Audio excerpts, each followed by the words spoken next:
Cambridge IELTS 8 by University of Cambridge ESOL Examinations, published by Cambridge University Press. This recording is copyright. Test 1. Section 1. You will hear a conversation between two friends called George and Nina about a summer music festival. First, you have some time to look at questions 1 and 2.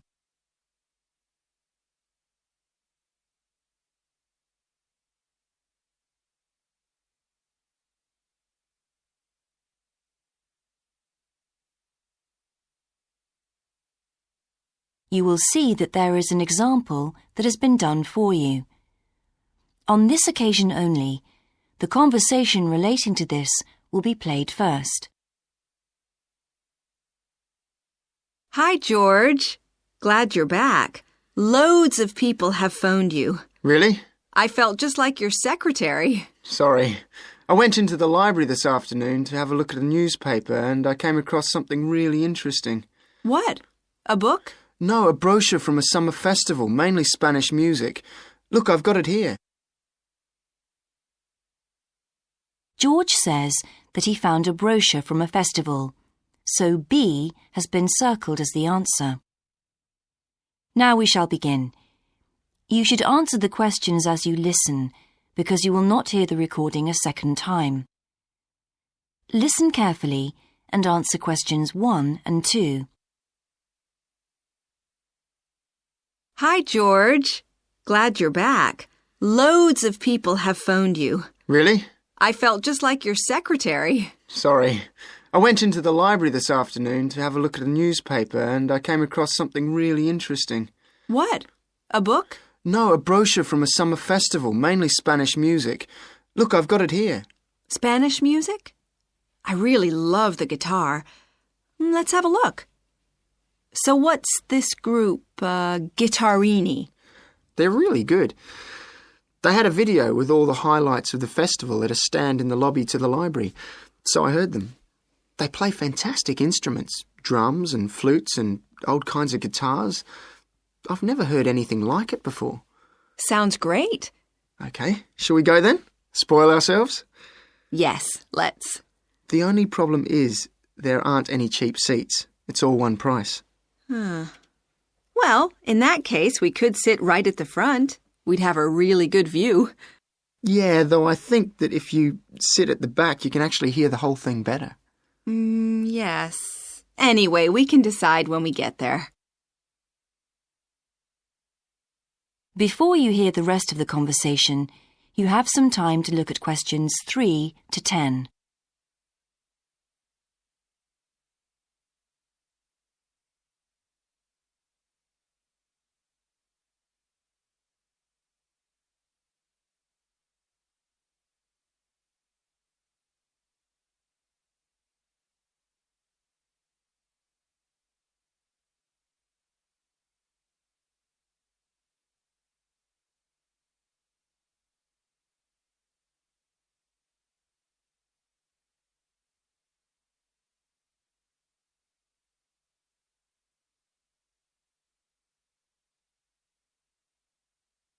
Now listen and answer questions 3 to 10.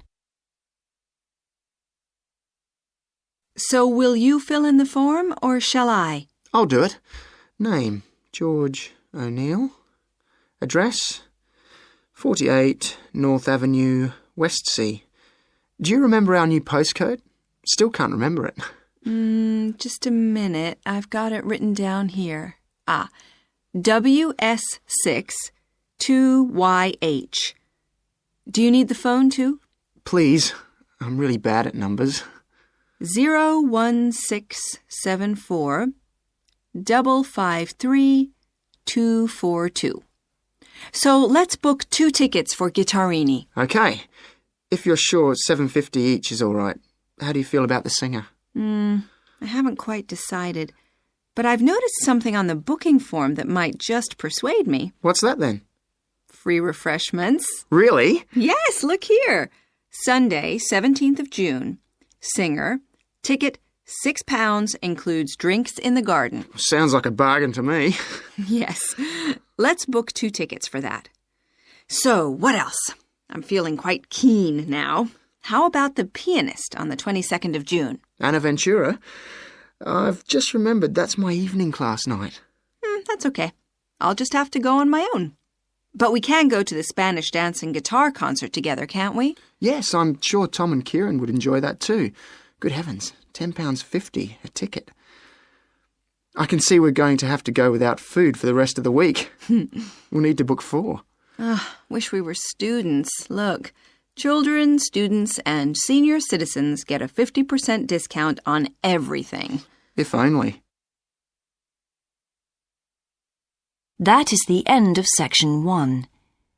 You now have half a minute to check your answers.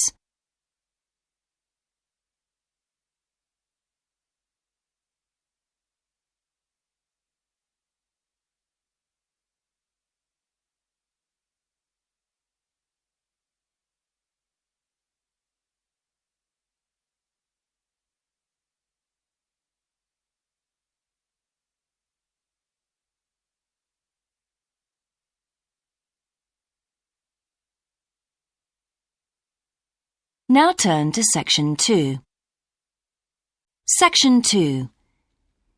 You will hear the education officer of a dinosaur museum giving information to some teachers who are planning a school visit. First, you have some time to look at questions 11 to 15.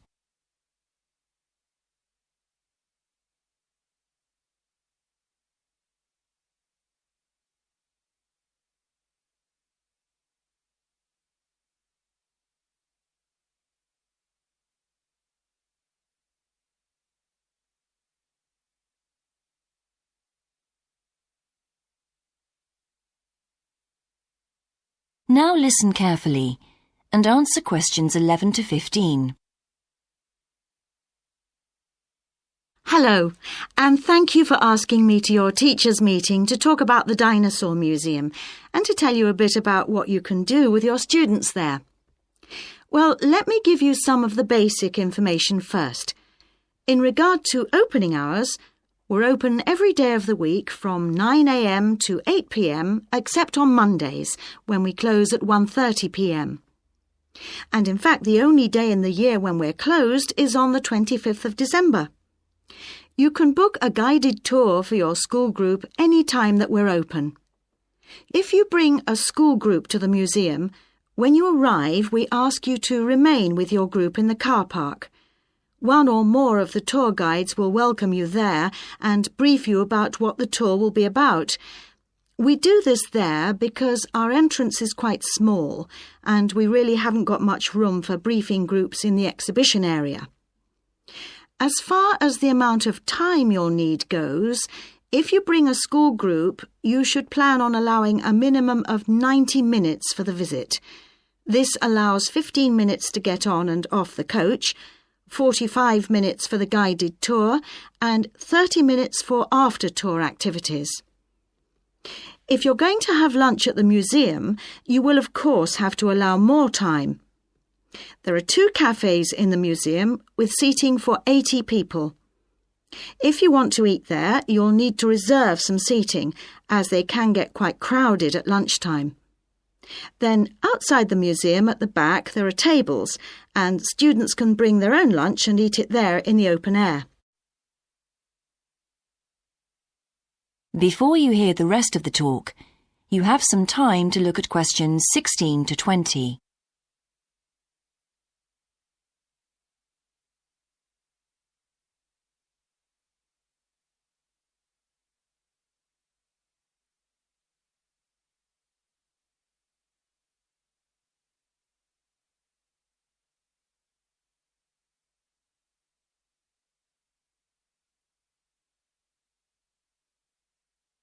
Now listen and answer questions 16 to 20. When the students come into the museum foyer, we ask them to check in their backpacks with their books, lunchboxes, etc. at the cloakroom before they enter the museum proper. I'm afraid in the past we have had a few things gone missing after school visits, so this is a strict rule. Also, some of the exhibits are fragile, and we don't want them to be accidentally knocked. But we do provide school students with handouts with questions and quizzes on them. There's so much that students can learn in the museum, and it's fun for them to have something to do. Of course, they'll need to bring something to write with for these. We do allow students to take photographs. For students who are doing projects, it's useful to make some kind of visual record of what they see that they can add to their reports. And finally, they should not bring anything to eat into the museum or drinks of any kind. There are also a few things that students can do after the tour. In the theaterette on the ground floor, there are continuous screenings of short documentaries about dinosaurs which they can see at any time.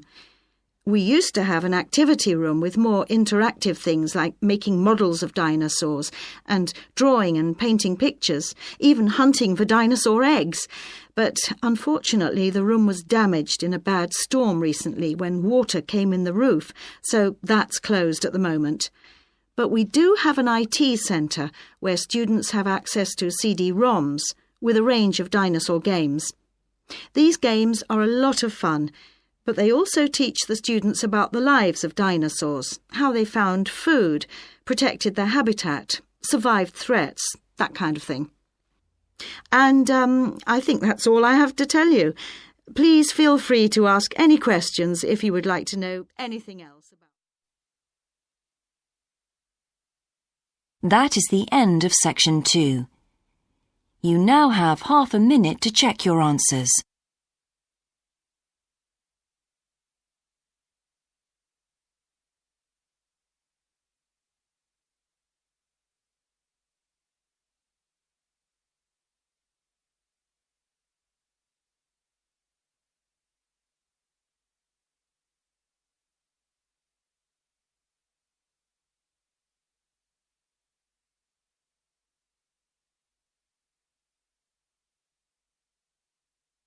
Now turn to section 3. Section 3. You will hear a student called Sandra talking to her tutor about a draft proposal she has written for a competition. First, you have some time to look at questions 21 to 24.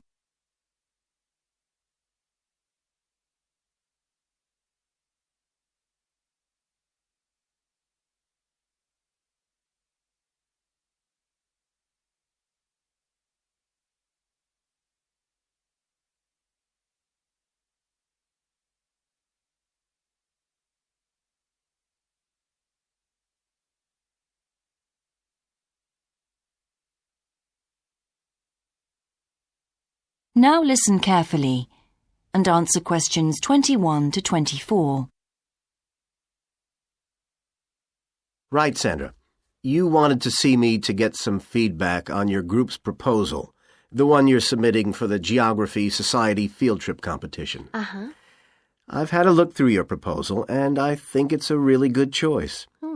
In fact, I only have a few things to say about it, but even in an outline document like this, you really have to be careful to avoid typos and problems with layout in the proposal, and even in the contents page. So read it through carefully before submitting it, okay? Will do. And I've made a few notes on the proposal about things which could have been better sequenced. Okay. As for the writing itself, I've annotated the proposal as and where I thought it could be improved. Generally speaking, I feel you've often used complex structures and long sentences for the sake of it, and as a consequence, although your paragraphing and inclusion of subheadings help, it's quite hard to follow your train of thought at times. Oh, So cut them down a bit, can you? really? Yes, and don't forget simple formatting like numbering. Didn't I use page numbers? I didn't mean that. Look, you've remembered to include headers and footers, which is good, but listing ideas clearly is important. Number them or use bullet points, which is even clearer. Then you'll focus the reader on your main points. I thought your suggestion to go to the Navajo Tribal Park was a very good idea. No, I've always wanted to go there. My father was a great fan of cowboy films and the Wild West, so I was subjected to seeing all the epics, many of which were shot there. As a consequence, it feels very familiar to me, and it's awesome, both geographically and visually. So it's somewhere I've always wanted to visit. The subsequent research I did and the online photographs made me even keener. Before you hear the rest of the conversation, you have some time to look at questions 25 to 30.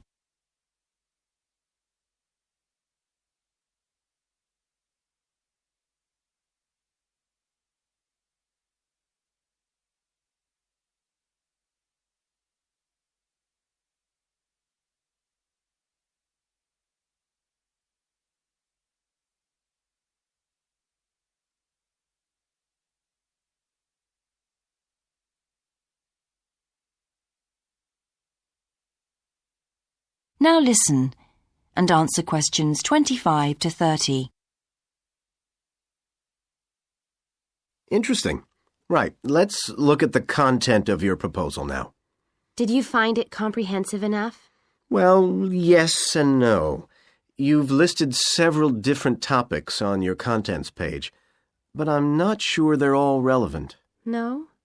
Well, I thought that from the perspective of a field trip, one thing I needed to focus on was the sandstone plateau and cliffs themselves. The way they tower up from the flat landscape is just amazing. The fact that the surrounding softer rocks were eroded by wind and rain, leaving these huge outcrops high above the plain. It's hardly surprising that tourists flock to see the area. Well, yes, I'd agree with including those points. And then the fact that it's been home to Native American Navajos and all the social history that goes with that. The hardships they endured trying to save their territory from the invading settlers. Their culture is so rich. All those wonderful stories. Well, I agree it's interesting, but it's not immediately relevant to your proposal, Sandra. So, at this stage, I suggest you focus on other considerations. I think an indication of what the students on the trip could actually do when they get there should be far more central, so that certainly needs to be included and to be expanded upon.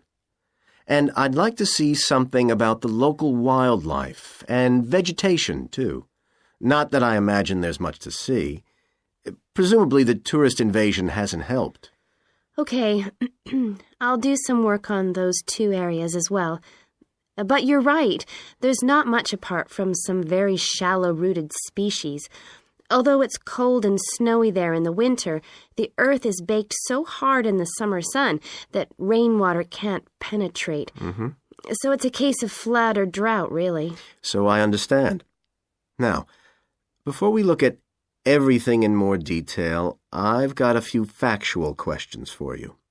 It would be a good idea to include the answers in your finished proposal, because they're missing from your draft. Fine. So you mentioned the monoliths and the spires, which was good.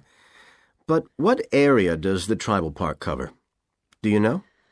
12,000 hectares, and the plain is at about 5,850 meters above sea level. Larger than I expected. Okay, where's the nearest accommodation? That's a practical detail that you haven't included. Have you done any research on that? Yes, there's nowhere to stay in the park itself, but there's an old trading post called Goulding quite near. All kinds of tours start from Goulding, too. What kind of tours? Well, the most popular are in four-wheel drive Jeeps, but I wouldn't recommend hiring those. I think the best way to appreciate the area would be to hire horses instead and trek around on those.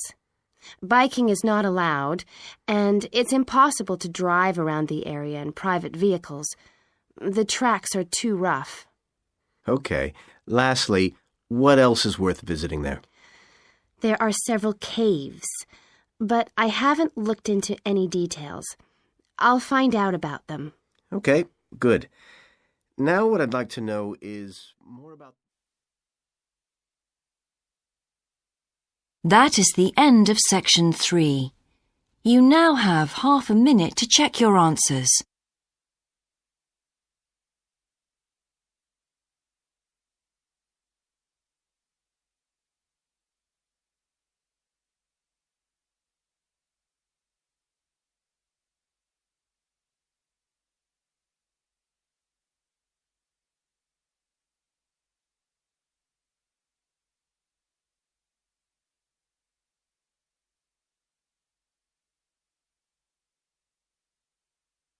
Now turn to section 4.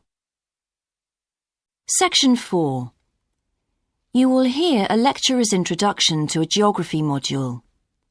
First, you have some time to look at questions 31 to 40.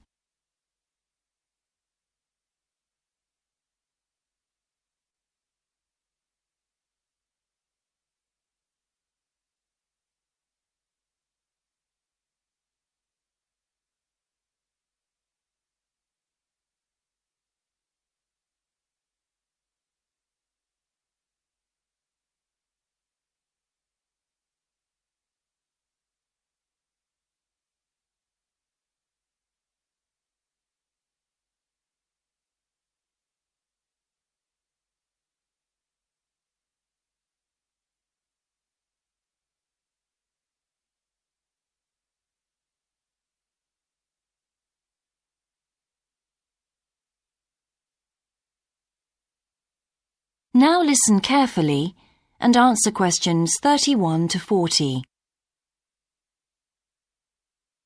So, welcome to your introductory geography lecture. We'll begin with some basics. Firstly, what do we learn by studying geography? Well, we learn a great deal about all the processes that have affected and that continue to affect the Earth's surface. But we learn far more than that, because studying geography also informs us about the different kinds of relationships that develop between a particular environment and the people that live there. Okay, we like to think of geography as having two main branches. There's the study of the nature of our planet, its physical features, what it actually looks like, and then there's the study of the ways in which we choose to live and of the impact of those on our planet. Our current use of carbon fuels is a good example of that. But there are more specific study areas to consider too, and we'll be looking at each of these in turn throughout the semester. These include biophysical geography, by which I mean the study of the natural environment and all its living things. Then there's topography. That looks at the shapes of the land and oceans. There's the study of political geography, and social geography too, of course, which is the study of communities of people. We have economic geography, in which we examine all kinds of resources and their use, agriculture, for example. Next comes historical geography, the understanding of how people and their environments and the ways they interact have changed over a period of time. And urban geography, an aspect I'm particularly interested in, which takes as its focus the location of cities, the services that those cities provide, and migration of people to and from such cities. And lastly, we have cartography. That's the art and science of map making. You'll be doing a lot of that. So, to summarise before we continue, we now have our key answer. Studying this subject is important because without geographical knowledge, we would know very little about our surroundings and we wouldn't be able to identify all the problems that relate to them. So, by definition, we wouldn't be in an informed position to work out how to solve any of them.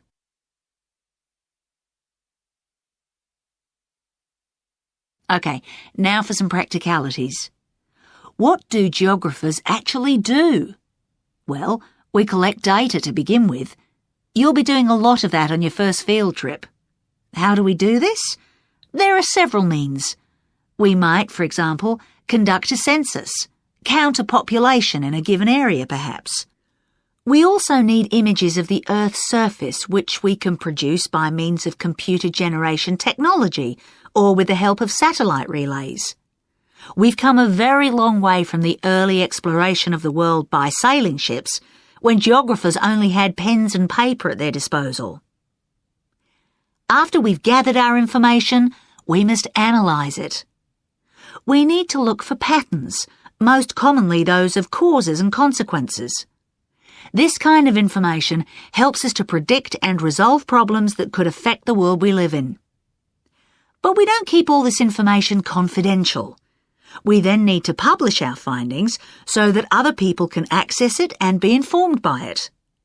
And one way in which this information can be published is in the form of maps. You'll all have used one at some stage of your life already. Let's consider the benefits of maps from a geographer's perspective. Maps can be folded and put in a pocket and can provide a great store of reference when they're collected into an atlas.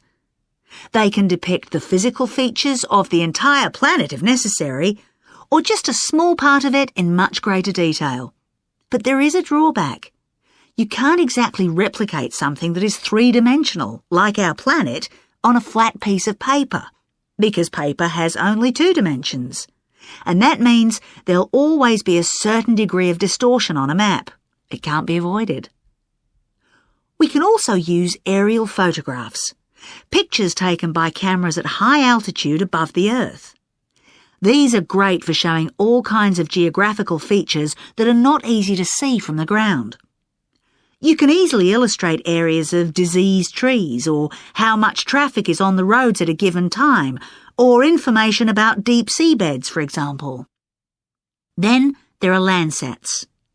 These are satellites that circle the Earth and transmit visual information to computers at receiving stations.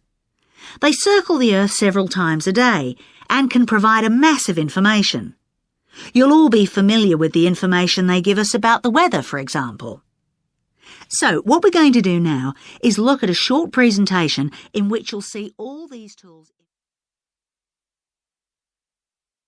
That is the end of section 4. You now have half a minute to check your answers.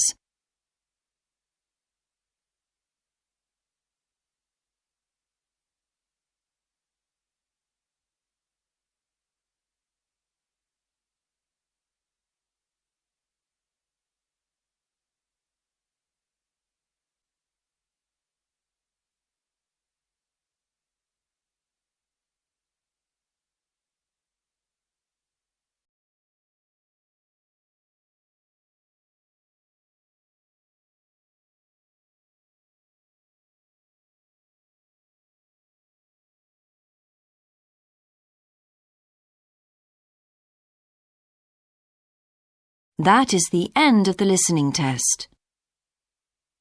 In the IELTS test, you would now have 10 minutes to transfer your answers to the answer sheet.